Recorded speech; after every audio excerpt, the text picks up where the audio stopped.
Welcome back to the reactionist guys, this is Vedant, this is Pravash और आज हम वापस आए हैं। फिर से बहुत ज्यादा लेट है, लेकिन हमें जरूर इसको करना ही था, इसके ऊपर रिएक्शन, क्योंकि हमने इसके टीजर पे रिएक्शन किया था and we loved whatever we have seen. एक हिस्ट्री का महाराष्ट्र के फिल्म हिस्ट्री का, उनके मतलब खुद महाराष्ट्र की हिस्ट्री का एक बहुत बड़ा हिस्सा है वो। अगर इनके बारे में हम बात नहीं करते तो महाराष्ट्र की कहानी अधूरी रह जाती है। थिएटर इंडस्ट्री कहिए या फिर वहाँ के जो प्ले राइट है, लिटरेचर, एक कल्चरल आर्ट फील्ड के इतने बड़े नाम है वो, जो महाराष्ट्र के सम्मान में चार चांद लगाते हैं, वो अधूरा रह जाता है। तो आज हम बात करने वाले हैं on the official trailer for Maharashtra Shahir. जी हाँ, इस फिल्म के टीजर के ऊपर हम लोगों ने रिएक्शन दिया था और आज हम इसके ट्रेलर के ऊपर रिएक्शन देने वाले हैं। वी वुड लाइक टू सी कि और हमें क्या देखने को मिलेगा इस ट्रेलर पे, और जब ये फिल्म रिलीज होके सबके सामने आएगी, हम चाहते हैं कि और बहुत कुछ महाराष्ट्र के बारे में, वहाँ के लोगों के बारे में, वहाँ के आर्ट कल्चर के बारे में और ज्यादा कुछ पता चले। So without wasting any time, let's react on the trailer. Maharashtra भूमि बहुगुणी, महाराष्ट्र भूमि बहुगुणी. Okay, Mr. Sable, you can't sing like this. The word Maharashtra cannot come so many times. मग छत्रपती शिवाजी महाराज कुठे जन्माला आले म्हणून सांगायचं? दिल्ली का कलकत्ता? अरे किती नाव सांगितलं तुला? गाणं गाऊन पोट भरत नाही. आता एक गाणं बी नाही इसरी जाई. सह्याद्रीचा सिंह आहे, पिंजऱ्यात नाही अडकवू शकत आपण.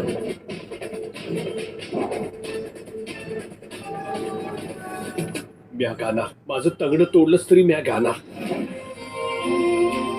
तुझ्या गाण्याची ताकद समजून घे कृष्णा. तुझी जी अस्वस्थता बाहेर पडू दे.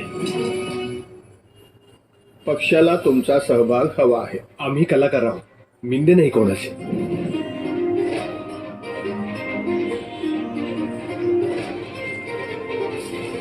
माझं ठरलंय, माझं काव्य तुमचं गाणं. ही काय रीत झाली सुनाला घरात आणायची? आई बापाला विचारायचं नाही, सांगायचं नाही. कलाकाराला चेहऱ्यावरचं दुःख रंगाच्या आड दडवावंच लागतं. One of the most famous songs, ये उनका सबसे फेमस गानों में से एक है. आपल्या सेनेचा नारा आहे ना, 20% राजकारण आणि 80% समाजकारण. त्या 80%साठीच मी इथे आलेलो. तुम्हाला सुद्धा कळू दे, माझ्या काव्याशिवाय तुमच्यातला शाहीर कुठवर जाऊ शकतो ते.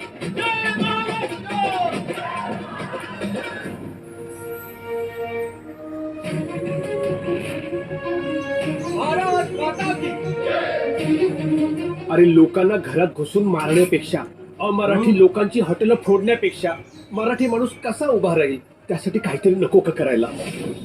महाराष्ट्र माझा,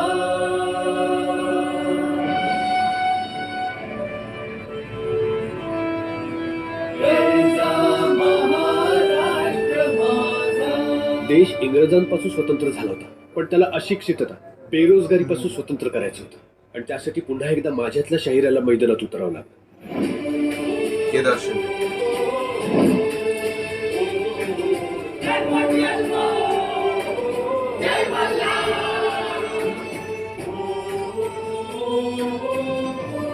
असा असतो शाहीर, जनतेला चेतवणारा, भावनांना पेटवणारा.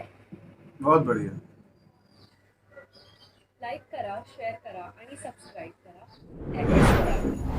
So guys, we reacted on the official trailer for Maharashtra Sahir, और क्या कहे गाइस, टीजर में तो इतना कुछ देखा, मतलब आंखें मतलब चकाचौंध हो गई हमारी, क्योंकि हम लोगों ने वहाँ पे लेट श्री लता मंगेशकर जी को देखा. इतने बड़े वो सिंगर है, महाराष्ट्र की शान है, इंडिया की शान है. वो पूरी दुनिया में उनका नाम का डंका बजता है. उनके साथ कृष्णराव साबले जी को, जो हमारे महाराष्ट्र साहिर जी हैं, उनके साथ उनका होना, और फिर हमारे जो बाला साहेब ठाकरे जी थे, उनके साथ उनका कॉम्बिनेशन, तो एक हिस्टोरिकल मोमेंट हमें बहुत कुछ देखने को मिलता है. It is not only about the story and journey of Maharashtra Sahir. It is not only the journey of Krishna Rao Sable ji, it is also the journey of that state itself.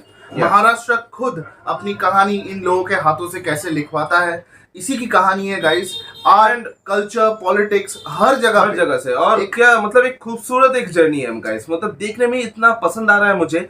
And मुझे ऐसा लग रहा था जब मैं beginning में, जब मैं ट्रेलर का जो बिगिनिंग था, मुझे ऐसा लग रहा था कि मैं कोई प्ले राइट देख रहा हूँ, मतलब इस तरह से इसे मतलब ऐसे इसको एक प्ले राइट की तरह लिखा गया है, जैसे एक थिएटर हो रहा है। और महाराष्ट्र के जितने भी डायरेक्टर्स हैं, जितने भी लोग हैं, उनको मतलब उनको ये उनके लिए बहुत सिंपल है और बहुत ही आसान है ये चीज़ करना, क्योंकि उन्होंने हमेशा हमें थिएटर लाइक एक्सपीरियंस दिया है सिनेमा में।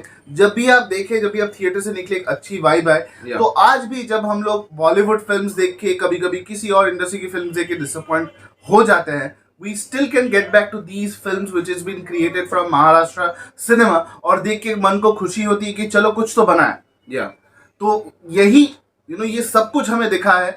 सिनेमाटोग्राफी के बारे में, मैं तो सिनेमाटोग्राफी जो भी मैंने देखा है, मैं कायल हूँ उसका, क्योंकि कहानी को बताना, महाराष्ट्र को दिखाना, हर एक सिचुएशन को दिखाना, एक टर्मोइल है, ये एक आम बात नहीं है, ये बहुत बड़ी जिम्मेदारी है। और जो ये बेसिकली ये वासुदेव राव राणे, उन्होंने इसके सिनेमाटोग्राफी पे उन्होंने काम किया है, and I love what I see out there.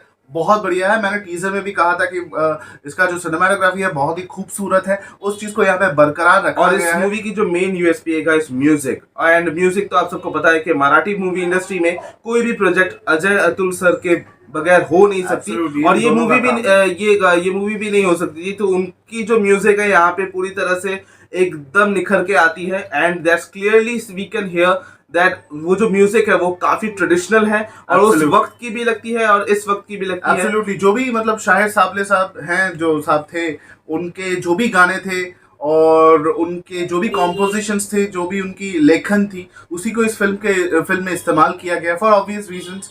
Historic वो रेफरेंस देना है, हमें बताना है कि उन्होंने क्या क्या उनका कंट्रीब्यूशन था। उन्होंने इतने सारे गाने लिखे हैं गाइस, मैं बताना चाहता हूँ, जैसे कि अभी जो हम ट्रेलर देख रहे थे, वहाँ पे एक गाना बजा था, वो है आम्ही गोंडली गोंडली। और गोंडल नाम की एक गाना भी उन्होंने, गीत भी उन्होंने लिखा था। फिर उन्होंने लिखा था जय जय महाराष्ट्र माझा, जो हम सभी को पता है वो कितना बड़ा सॉन्ग है उस राज्य के लिए। और है हे पवले देव माझा, और बहुत सारे गाने उन्होंने लिखे हैं। उनका कंट्रीब्यूशन इतना ज्यादा है गाइस, पॉलिटिकल स्टेचर में, आर्ट्स कल्चर में, कि अगर हम दिन भर बात करें तो शायद कम हो जाए। तो मतलब एक ऐसा एक मतलब एक लीडर भी थे, एक प्ले राइटर भी थे, एक सिंगर भी थे, मतलब एक मैं पॉलिटिशियन भी कह सकता हूँ। बहुत सारी मतलब उनकी काबिलियत यहाँ पे एक इंसान में वो दिखती है, और एक नेशन को वो बिल्ड करते हैं, एक स्टेट को वो आगे लेके जाते हैं। और कल्चर को बचाए रखना बहुत मुश्किल है। एक कल्चर को आपको बचाए रखना है, उसको आगे बढ़ाना है, क्योंकि एक पीढ़ी पे ये एक रेस्पॉन्सिबिलिटी आती है। आप ट्रेलर में देख सकते हो कि उनकी जो कैरेक्टर है वो कहते हैं कि आजादी के बाद भी आज भी लिटरेसी के मामले में या फिर पढ़ाई लिखाई के मामले में, बेरोजगारी के बारे में वो काफी सोचते थे। सिर्फ मैं महाराष्ट्र के बारे में बात नहीं करूंगा, पूरे इंडिया के बारे में वो सोचते थे। और अगर उन्हें कुछ अगर शुरू करना है, ये एक मुहिम शुरू करनी है, तो अपने स्टेट से करनी होगी, उसके बाद हम पूरे इंडिया के बारे में बात करेंगे। सो ये मतलब जो कॉन्सेप्ट था, पूरी जो इतनी बड़ी जर्नी थी, वो एक ट्रेलर में दिखाना मतलब काफी काबिले तारीफ है। एब्सोल्युटली। और इन सब के बीच में हम एक ही आदमी का मतलब एक ही इंसान है जिसके बारे में बात करना भूल गए, दैट इज अंकुश चौधरी। उन्होंने जो रोल प्ले किया है, एक मतलब आप ज्यादा उछल कूद नहीं कर सकते, आप ज्यादा मतलब इमोटिव नहीं हो सकते कि मैं ये हूँ, मैं शेर हूँ, मैं वो हूँ। शेर तो वो है ही, जो किरदार है उनको इतना भारी वो किरदार है, उनको मतलब संभालना अपने कंधों पे बहुत ही ज्यादा मुश्किल है। और मुझे नहीं लगता कि अंकुश चौधरी के अलावा कोई ये सटलिटी से उन्होंने इस किरदार को निभाया है। मतलब उनमें कंट्रोल्ड जो भावना उन्होंने दिखाई है वो बहुत ही मुश्किल है। एक ठहराव जो कहते हैं मतलब एक कैरेक्टर में, मतलब वो मुझे काफी पसंद आया। बहुत बढ़िया उन्होंने रोल किया, और ये बहुत अच्छी फिल्म होने वाली और है। वो वो ज्यादा कुछ नहीं कर रहे हैं, मतलब उनको जितना करना है मतलब उतना ही मतलब परफेक्ट लग रहा है हर जगह से। एब्सोल्युटली। और इस फिल्म के डायरेक्टर को मैं क्रेडिट देना चाहता हूँ, दैट इज केदार शिंदे। केदार शिंदे ने बहुत बढ़िया तरीके से इस फिल्म को डायरेक्ट किया है, क्योंकि ये जाके कभी कभी हम ये भूल जाते हैं, बहुत डायरेक्टर्स ऐसे भी होते हैं, वो भूल जाते हैं कि उनकी फिल्मों को रेफरेंस दिया जाएगा इतिहास में। केदार शिंदे ने वो काम किया है, बहुत बढ़िया किया है। वसुंधरा साबले जी ने कहानी को लिखा है उन्होंने, और इसमें एडिशनल स्क्रीन प्ले, डायलॉग और एसोसिएट डायरेक्टर हैं ओमकार मंगेश दत्त। और स्क्रीन प्ले है प्रतिमा कुलकर्णी का. So apart from the entire crew, मैं अगर कास्ट के बारे में थोड़ा डिटेल में बात करूं, apart from Ankush Chaudhari we have Sana Kedar Shinde, जो बेसिकली केदार शिंदे की बेटी है, आई बिलीव, और अश्विनी मनागड़े है, फिर और उसके बाद शुभांगी सदावर्ते है. बहुत सारे कैरेक्टर्स हैं. अतुल कलेजी भी है, जो काफी सालों से मराठी और बॉलीवुड फिल्म इंडस्ट्री में वो काम कर रहे हैं, जो हिंदी फिल्म इंडस्ट्री में काम कर रहे हैं.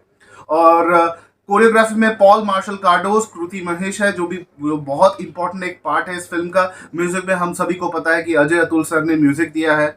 और लिरिक्स है शहीद साबले जी का, भानुमति साबले जी का, गुरु ठाकुर और राजा बड़े जी का.